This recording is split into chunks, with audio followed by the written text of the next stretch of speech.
Assalamualaikum warahmatullahi wabarakatuh. Apa kabar? Saya Stenia Gustaf. Ada yang bertanya kepada saya, Bang, bagaimana cara mengatasi blank saat presentasi atau public speaking? Gimana ya? Kita jawab sekarang. Bismillah, blank ini memang satu hal yang sering terjadi, sering dialami oleh para pemateri atau pembicara di seluruh dunia, tidak hanya di Indonesia. Bahkan saya sendiri juga pernah mengalaminya, gitu ya. Dan kalau ditanya orang-orang terkenal, pasti pernah mengalami hal yang sama. Cuma mereka mungkin nggak ngomong aja. Kedua, mereka sudah mempersiapkan segala sesuatunya. Ketiga, mereka punya tips and triknya. Sama, setiap pemateri pasti punya cara-cara untuk bisa survive atau keluar dari kesulitan yang dialami. Nah, blank ini adalah salah satu kesulitan terbesar di tingkat pemula yang sering dialami oleh kita semua. Nah, bagaimana caranya? Kita bedah dulu blanknya. Blank ini kenapa sih? Blank ini terjadi karena otak kita diberikan beban yang begitu besar. Bisa jadi beban tentang materi yang kita bicarakan. Mungkin kita belum siap, mungkin kita belum memahami materi yang kita mau presentasikan, tapi kita udah nggak punya banyak waktu, kita udah disuruh sama pimpinan, udah diancam sama bos, atau apapun tekanan-tekanan itu. Nah, tekanan-tekanan inilah yang masuk ke dalam otak dan membebani kita. Sementara kita nggak punya banyak waktu untuk latihan. Nah, makanya desakan atau tekanan inilah yang menghantam otak kita dan akhirnya kita nggak kuat dan terjadilah blank. Itu satu. Kedua, bisa jadi blank ini terjadi karena intervensi dari pemikiran-pemikiran lain. Pada saat seseorang itu melakukan presentasi atau public speaking, dia pasti resah. Dia pasti punya kekhawatiran. Dia pasti punya kegelisahan. Bagaimana nanti saya presentasi? Gimana tampang saya nanti? Bagaimana baju saya nanti? Gimana penampilan saya? Oh, nanti bos saya orang regional datang. Oh, bos saya dari kantor lama datang. Gimana nanti gue ya? Gue bakal ngecewain nih. Selalu tentang gimana gue, gimana saya, gimana gue. Nah, inilah beban-beban yang masuk dalam otak kita dan nggak terbendung. Jadi akhirnya merusak skenario public speaking atau presentasi kita. Harusnya kita menghabiskan banyak waktu kita untuk mempersiapkan materi dan berlatih, tapi kita justru malah mikirin hal-hal yang seperti ini. Public speaking atau presentation is not about you, bro. It's about what you can give to the audience. Tentang apa yang Anda bisa berikan kepada audience. Tentang value. Tentang nilai-nilai kebaikan yang Anda bisa berikan dalam kemampuan Anda sebagai public speaker. Itu. Tentang sebuah ide. Gimana ide ini nyampe di otak orang. Tentang sebuah manfaat. Gimana mereka bisa mendapatkan manfaat dari kemampuan Anda melakukan public speaking. Nah, inilah yang menghantam diri kita sehingga akhirnya terjadi BLANK atau blank.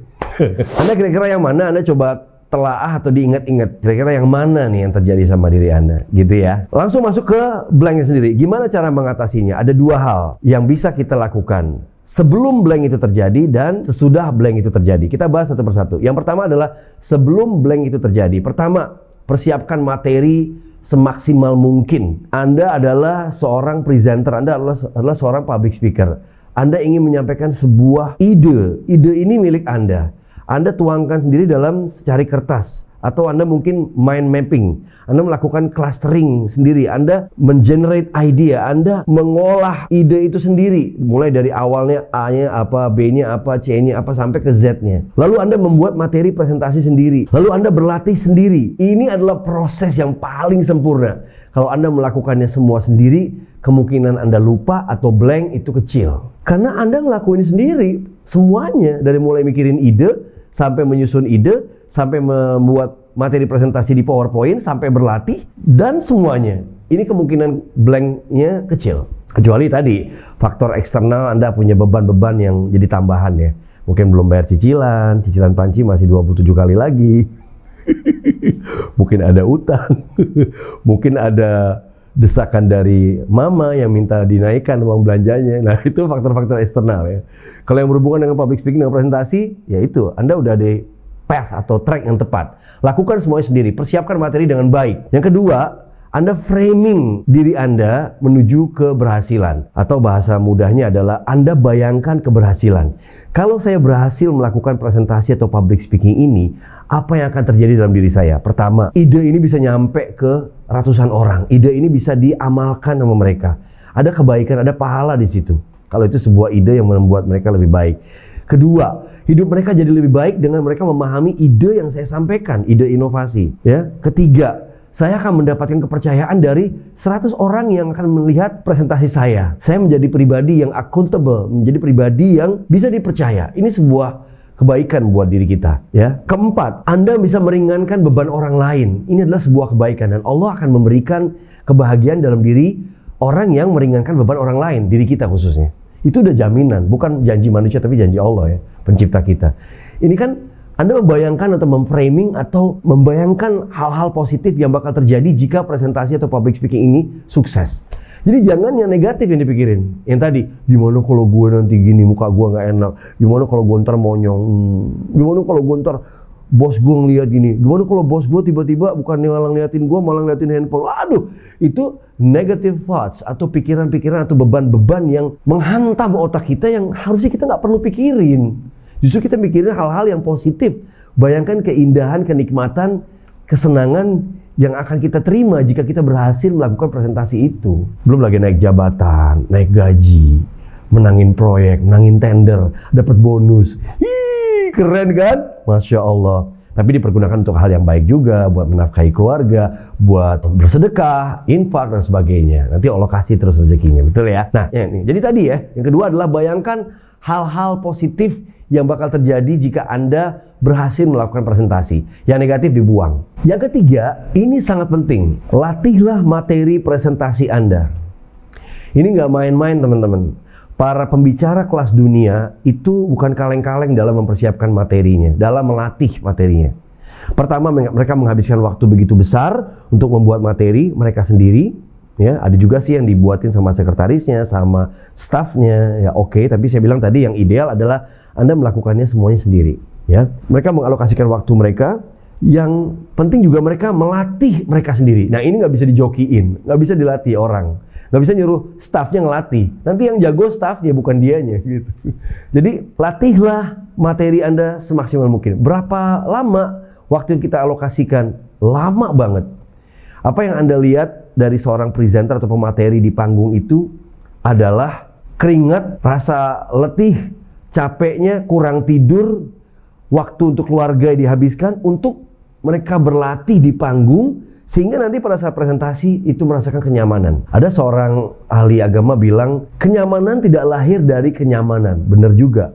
Nggak mungkin suatu hal yang bikin kita nyaman itu datang dari leye-leye, santai-santai, nggak persiapan, biasa aja, deket waktu, tembak di tempat. Nggak mungkin. Ini bunuh diri teman-teman. Ya, jadi kalau Anda udah ngerasa capek berlatih, udah lelah berlatih, udah ngantuk, udah pegel, udah keringetan, udah banyak, udah berjam-jam, belasan bahkan puluhan jam, bersiaplah. Anda akan meraih sukses itu atas izin Allah pastinya. Latihan yang banyak ini menentukan kita tidak bertemu si Mr. Blank tadi. Ini korelasinya gimana? Jelas. Saat kita, sederhana gini ya, analogi sederhana. Kita jalan dari rumah ke kantor, jaraknya 2 kilo. Kita punya 3 titik jalan. Jalan yang kita pakai terus adalah jalan A. Lewat sini. Jalan kaki ya? Lewat sini. Tikungan kanan di sini. Anda tahu banget ada tikungan 2 kali, ada tikungan ke kiri 2 kali, tikungan kanan 3 kali. Di situ ada toko, di situ ada tempat Anda beli minum, di situ. Nah, itu Anda lakukan sendiri. Anda berlatih dan jalan atau lari. Anda pasti tahu seluk-beluknya itu di mana, ya. Habis ini pasti tikungan nih. Habis ini pasti ada tukang cendol di sebelah kiri nih. Habis ini pasti ada mobil parkir di sebelah kanan. Anda kan tahu jadinya detail-detailnya. Dengan berlatih, Anda jadi tahu detail-detail apa yang akan terjadi di materi presentasi Anda. Jadi ini bekal buat Anda bawa pada saat presentasi. Jika blank terjadi karena desakan tadi yang saya bilang, minimal Anda udah tahu. Oh, oke, blank terjadi pada saat di sini. Oh, di mana sih saya? Oh, saya adanya di sini. Oh, oke. Berarti belok kiri nanti ada tukang kelontong. Sebelah kanan tuh ada tukang es dawet. Anda mencoba mengingat. Anda jadi hafal. Nah, proses menghafal pada saat latihan inilah yang akan membantu Anda mengatasi si Mr. Blank yang datang pada saat presentasi tadi. Jadi, latihan yang banyak itu nggak ada ruginya. Jadi, latihan yang banyak itu sangat menguntungkan Anda. Latihan yang banyak membuat Anda makin paham dengan materi presentasi Anda. Paham ya? 3 poin tadi saya ulang. Yang pertama adalah persiapkan materi semaksimal mungkin. Yang kedua adalah framing your success. Bayangkan kesuksesan kalau Anda berhasil melakukan presentasi atau public speaking ini. Yang ketiga adalah latihan yang banyak. Nggak usah saya sebutin contoh-contoh lah ngomongin tentang latihan. Bahkan the late Steve Jobs aja sebelum dia mempresentasikan inovasi produknya Apple terbaru, dia mengurung diri dalam sebuah ballroom yang saya baca dari bukunya. Nggak main-main teman-teman, bisa 48 jam dia latihan. Nah kita 4 jam aja udah ngeluh capek, mau pulang, kangen sama istri, kangen sama anak. Ini 48 jam di dalam ballroom hotel. Dia terlibat langsung dalam munculnya materi. Dia tahu materi yang nomor halaman 3 ini kapan munculnya. Terus dia mau lakuin apa? Dia tahu posisi berdiri atau blockingnya di mana. Di tengah, di kiri apa di kanan. Dia tahu nanti lighting di mana. Dia tahu posisi duduk para VIP di depan itu ada di mana. Dia tahu nanti dia mau mainnya gimana, gerakan tangannya gimana, body language-nya gimana. Dia tahu dia mau bergerak ke kiri ke kanan, apa kanan ke kiri. Dia lakukan itu sendiri. Itu kenyamanan buat dia. 48 jam. Ya kita nggak harus kayak gitu banget sih, kecuali Anda punya uang banyak untuk membooking ballroom 48 jam, ya siapin deh. Ya kalau enggak ya latihan di rumah, ya dicicil-cicil, mungkin sehari 6 jam, 4 jam, tapi setiap hari selama 2 pekan, selama 3 pekan, tergantung saran atau level kedahsyatan dari apa yang Anda mau sampaikan, ya. Itu 3 poin tadi menghindari si blank. Kita tutup ya. Sekarang kita akan bahas jika blank sudah terjadi, apa yang harus kita lakukan? Atau mitigation plan-nya seperti apa? Habis gimana coach? Ini sering terjadi sama saya. Sering, oh my god gitu ya.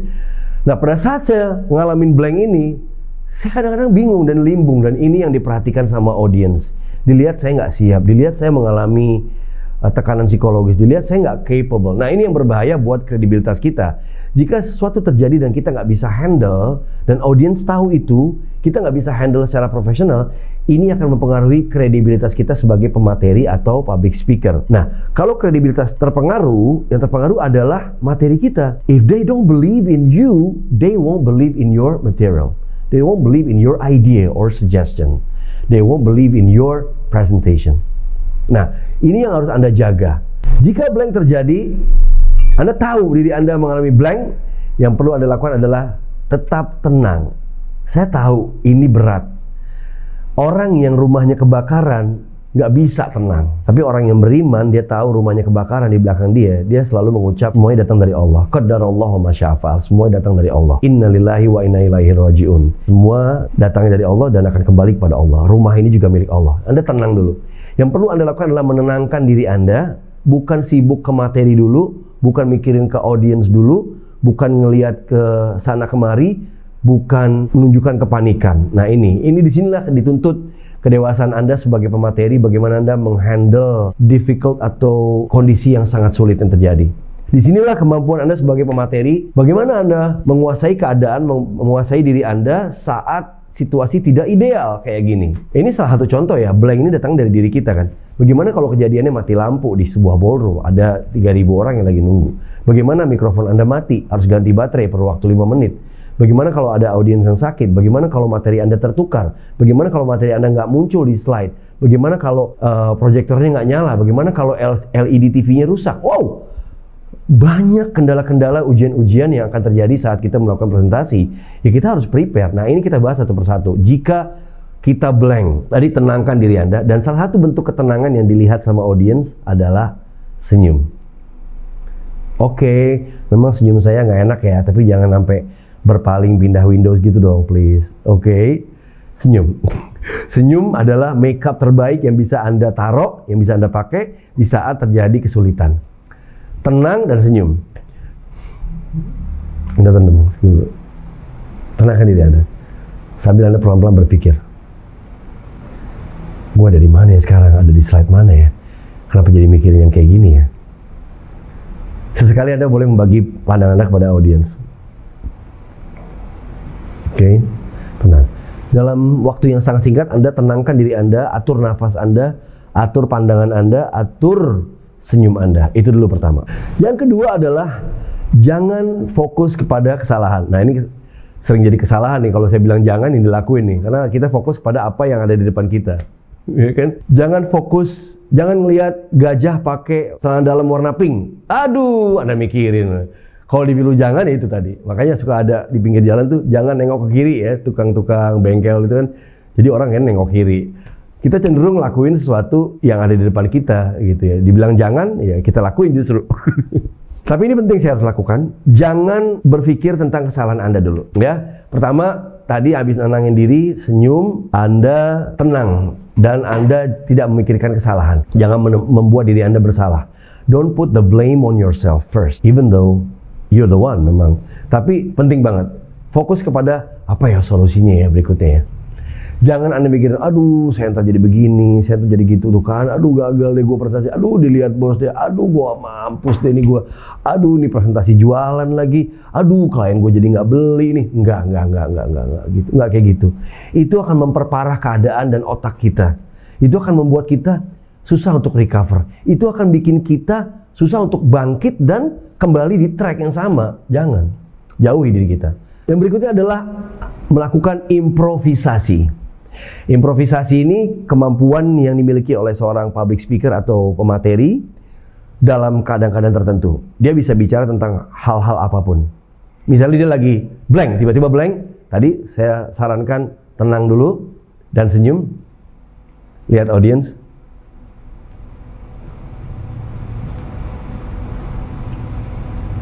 Sambil berpikir, senyum ya. Nggak ada orang tahu kita lagi ada beban ya, tapi kita senyum dulu. Bapak dan Ibu, entah kenapa tiba-tiba saya berpikir tentang satu nikmat yang Allah berikan pada saya hari ini. Saya merasakan bahwa ini sebuah anugerah, sebuah nikmat yang begitu besar yang Allah kasih kepada saya. Saya bisa bertemu dengan 200 pengusaha yang ada di depan saya yang ingin belajar bersama dengan saya. Satu kehormatan. Izinkan saya mengucapkan terima kasih terlebih dahulu kepada Anda. Terima kasih. Terima kasih. Yang pasti saya terima kasih kepada Allah, dan setelah itu saya berterima kasih dengan waktu yang Anda berikan kepada saya. Boleh saya berkenalan dengan Anda? Boleh? Saya turun ya? Oke. Anda masih belum ingat nih apa ya? Ada di page mana? Ada di chapter mana? Anda nggak ingat, tapi Anda turun. Ini namanya improvisasi. Anda turun ke audiens. Saya mau ngobrol dengan Bapak. Ya. Bapak yang pakai baju hijau. Boleh kenalan Pak? Namanya siapa Pak? Bapak Khairul. Oh. Boleh tahu Pak, Bapak profesinya apa? UKM. Oh, Bapak punya produk. Produknya apa? Oh, es krim. Masya Allah. Udah berapa lama Pak? Ini namanya improvisasi. You're buying time until you remember what's going on, until you remember the chapter, the part that you missed. Anda membeli waktu sampai Anda mengingat, Pak Khairul bicara 2 menit, 2 menit lah waktu Anda bisa Anda gunakan untuk mengingat. Gua ada di mana tadi ya? Ada di halaman berapa ya? Gitu ya. Pak Khairul cerita. Kami mendengarkan dengan atentif ya, dengan seksama. Luar biasa. Nah, inilah figur seorang Pak Khairul yang datang ke sini untuk belajar bersama. Kita harus meniru beliau. Betul nggak Bapak dan Ibu? Luar biasa ya. Di usia beliau yang udah tinggi ini, senior, dia masih datang jauh-jauh dari Garut ke sini. Cerita beliau tadi, bermalam untuk belajar tentang bisnis. Kita berikan aplaus yang luar biasa untuk beliau. Ini masih buying time. Ini namanya improvisasi. Anda bisa melakukan improvisasi sampai sedalam itu ya. Ya. Jika Anda memang belum ingat. Kalau belum ingat juga ya udah Anda belok ke kiri. Ngobrol dengan seorang bapak yang lain ya. Tanya lagi sambil Anda mengingat. Jadikan ini adalah sebuah skenario dari presentasi Anda. Padahal mereka nggak tahu Anda lagi lupa, lagi blank. Betul nggak? Nah, mudah-mudahan Allah kasih Anda kemampuan untuk mengingat pada saat proses improvisasi tersebut. Jika tidak, ya Anda terus berjalan dan lakukan hal yang lain. Jika ingat ya sudah. Baik, 2 orang, Pak Khairul dan Pak Erlangga adalah figur sahabat saya yang saya cintai. Luar biasa sekali mereka semangatnya gitu ya. Baik, kita teruskan kalau gitu ya. Tadi yang pertama kita akan ngomongin tentang pentingnya menentukan sebuah tempat dalam bisnis. Anda udah ingat kan? Gitu kan? Nah, cara berikutnya adalah Anda membuat improvisasi juga, tapi interaksi dengan audiens dengan bertanya. Ajukan pertanyaan. Ada yang bisa bantu saya? Kita sudah sampai di mana tadi? Apa bahasan terakhir kita? Ayo saya coba ngecek. Padahal Anda yang lupa. Saya coba cek. Siapa yang tahu? Sebutkan satu kata yang terakhir kita bahas. Pentingnya penentuan tempat. Betul sekali. Nah, jadi kita ingat. Audiens membantu kita dalam proses recovery atau penyembuhan kita ya. Pada saat blank itu terjadi, teman-teman. Oke, siapa yang bisa sebutkan ke saya 2 poin penting yang kita bahas sebelum ini? Ayo. Ya. Ibu, boleh kenal Ibu siapa namanya? Ibu Iga. Oh ya, Ibu Iga. Apa Bu? Pentingnya menentukan tempat, oke. Pentingnya memiliki modal usaha. Betul sekali. Oke, Ibu luar biasa. Jadi ingat kan, audience adalah bagian dari sebuah sistem, support system Anda sebagai pemateri. Audience membantu Anda. Ini bukan yang nggak mungkin. They're not your enemies. Mereka bukan orang-orang yang harusnya Anda impress gitu ya. Harus Anda idolakan, harus Anda hormati berlebihan. Enggak. Ada momen mereka menjadi bagian daripada sistem presentasi Anda. Dia menjadi bagian dari penolong Anda. Ini penting. Jadi Anda bisa ajukan pertanyaan-pertanyaan yang relevan untuk ngecek ada di posisi mana Anda.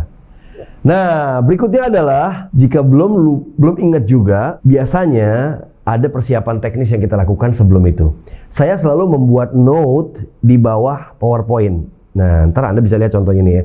Di PowerPoint ini ada note. Jadi ada gambar PowerPoint slide 7 misalnya tentang contoh public speaking adalah ilmu penting gitu ya, contoh. Saya tuliskan di situ, public speaking adalah ilmu penting yang harus kita pelajari karena semua profesi membutuhkan public speaking. Jadi di note saya, memang audiens tidak lihat, tapi di note saya bisa ngelihat apa sih yang saya sampaikan. Nah, lalu yang saya lakukan adalah begitu saya nggak ingat tadi, tetap senyum, tenang. Ya, kalau interaksi sama audiens juga belum berhasil, Anda kembali ke belakang, ya, mundur langkah Anda. Dan ke laptop Anda lihat di laptop itu, ternyata gue di sini lupanya nih. Ini note ini nih halaman 7 nih. Ini harus saya sampaikan. Kelihatan kan di note itu? Anda jadi ingat kembali. Jangan langsung refleks. Baik, kita lanjutkan ya Bapak dan Ibu ya. Tadi di poin ke-6 kita sudah ngomong tentang ini. Dan sekarang di poin ke-7 yang saya sampaikan tadi adalah pentingnya menentukan sebuah tempat dalam berbisnis. Nah, kenapa? Itu udah ingatkan. Baru jalan lagi ngalir. Jadi Anda balik ke laptop Anda lihat note-nya, boleh. Nah, berikutnya adalah, ini agak lebih melelahkan tapi believe me akan sangat bermanfaat. Anda menyiapkan cue card. Cue card, namanya cue itu petunjuk ya, card itu kartu, cue card. Karena saya seorang MC, saya sebagian memanfaatkan ini untuk mengingatkan saya tentang rantai acara ya, tentang presentasi gitu. Jadi selain yang ada di PowerPoint, Anda buat cue card. Di cue card itu bukan tulisan full ya. Yang Anda tulis adalah talking point saja, judul-judul. Misalnya judulnya adalah 5 hal yang harus disiapkan sebelum bisnis. Yang A, B, C, D, E. A-nya apa? A, penentuan tempat untuk berdagang. B, memiliki modal yang cukup gitu ya. Nah, Anda tulis tuh A dan B-nya aja dan judulnya. Ya, karena kalau Anda tuliskan semua hal di dalam cue card itu, Anda perlu waktu untuk membaca semuanya. Sementara ini kita ngomongin tentang detik demi detik yang terjadi ya.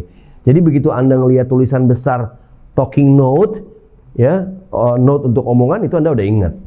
Nah, Anda balik ke laptop, ya, lihat, oh kita ada di sini. Atau di meja taruhnya sambil Anda ngintip dengan picingan mata. Itu yang ngomongin tentang teknis ya, teman-teman. Teknis itu boleh dilakukan, ya. Biasanya dilakukan sama orang-orang terkenal. Nah, ini juga penting, cue card ini ketika terjadi technical problem, hal-hal yang berhubungan dengan teknis, misalnya proyektornya mati, LED-nya mati, listriknya mati, atau connection tidak terbangun, laptopnya crash, apapun itu ya. Namanya juga kita mengandalkan pada teknologi, kadang-kadang teknologi juga nggak kuat gitu ya. Kita aja diandelin kadang-kadang kita breakdown atau nggak kuat gitu ya. Teknologi juga kayak gitu, ada masa-masanya juga. Ya. Nah, ini berfungsi sekali ketika Anda melakukan hal itu. Jadi Anda tahu, tinggal Anda bawa cue card Anda berkeliling ke audiens, Anda tetap melakukan presentasi, menceritakan tentang strategi bisnis Anda, A, B, C, D, tapi semuanya ada di cue card ini. Gitu ya. Ini sangat membantu kita. Nah, alhamdulillah kita sudah belajar tentang bagaimana caranya mengatasi blank. Saya ulang ya, ada 2 hal yang perlu kita persiapkan. Sebelum blank itu terjadi dan sesudah blank itu terjadi. Sebelum blank itu terjadi, kita persiapkan materi. Ya, dengan materi yang mumpuni, pemahamannya, comprehensionnya, semuanya udah ngelotokkan gitu istilahnya. Ini meringankan Anda dan akhirnya membuat Anda lebih rileks karena Anda tahu apa yang Anda mau sampaikan. Yang kedua adalah bayangkan keberhasilan pada saat Anda melakukan tugas ini. Jika Anda berhasil, banyak hal-hal yang membuat Anda tersenyum dan bahagia. Jangan berpikir hal-hal yang negatif. Nggak usah berpikir tentang bajunya nggak matching, jasnya nggak ini, apek. Terus ini itu, hal-hal negatif tentang diri Anda. Ini menjadi beban atau excess baggage atau beban tambahan buat otak Anda, sehingga kemungkinan akan terjadi blank. teman-teman. Yang ketiga adalah latihan yang maksimal. Dengan latihan yang mumpuni, Anda habiskan waktu Anda untuk puluhan jam mempersiapkan materi. Anda mungkin booking sendiri satu coworking space, Anda mungkin di rumah, di tembok Anda praktekin. Itu memperkecil kemungkinan Anda gagal dalam presentasi dan terjadi ketemu dengan Mr. Blank tadi. Ya, itu sebelum blank terjadi. Lalu jika blank terjadi, yang perlu Anda lakukan adalah pertama, tetap tenang, menenangkan diri, dan kelabui rasa gelisah Anda dengan senyum. Senyum ini bisa menipu audiens, ya. Tenang, senyum, ya. Lalu Anda mulai berinteraksi dengan audiens. Anda bisa mengajukan pertanyaan, Anda bisa meminta mereka menyampaikan sebuah opini, Anda bisa bertanya tentang kehidupan mereka, tentang bisnis mereka, tentang keluarga mereka. Hal-hal yang casual pun itu sah-sah aja. Demi Anda meminta waktu atau buying time, mengingat posisi terakhir Anda pada saat blank ini terjadi.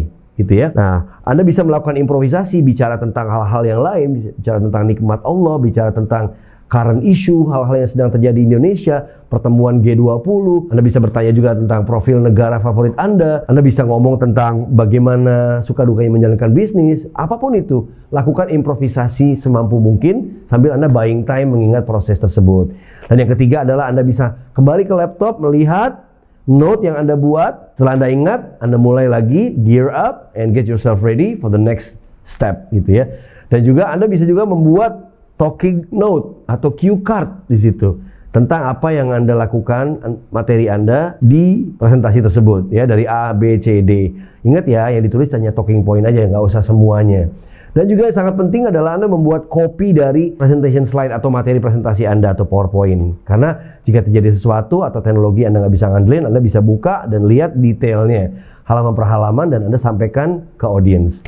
Dahulu, orang-orang marketer hebat, dahulu orang-orang pemateri, presenter, communicator itu tidak mengandalkan teknologi, Bapak dan Ibu. Mereka hanya mengandalkan diri dia dan mengandalkan Tuhan pastinya, Allah Subhanahu wa Ta'ala. Mereka mengandalkan cara yang sederhana, tapi mereka memiliki kekuatan memori yang kuat, ya, dan mereka melakukan improvisasi yang luar biasa, ya.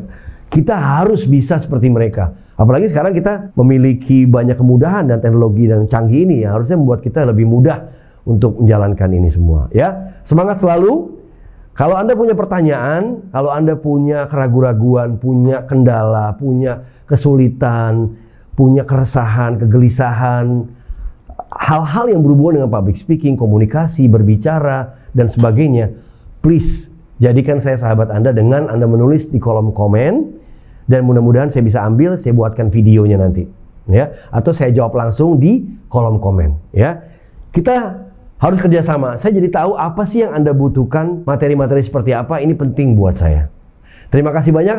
Kalau Anda merasakan manfaat dengan konten ini, Anda boleh subscribe, nanti munculkan loncengnya. Insya Allah nanti begitu ada konten baru, Anda akan diberitahu. Jadi nggak terlambat gitu ya. Dan kedua, Anda bisa share ke teman-teman yang lain yang juga mungkin sesama rekan bisnis atau pedagang atau pengajar atau apapun yang Anda rasakan perlu menyaksikan ilmu ini supaya mereka bisa mendapatkan manfaat yang sama. Dan semua ini datang dari Allah. Saya teruskan kembali kepada Anda. Terima kasih banyak. Wabillahi taufiq wa hidayah. Wassalamualaikum warahmatullahi wabarakatuh.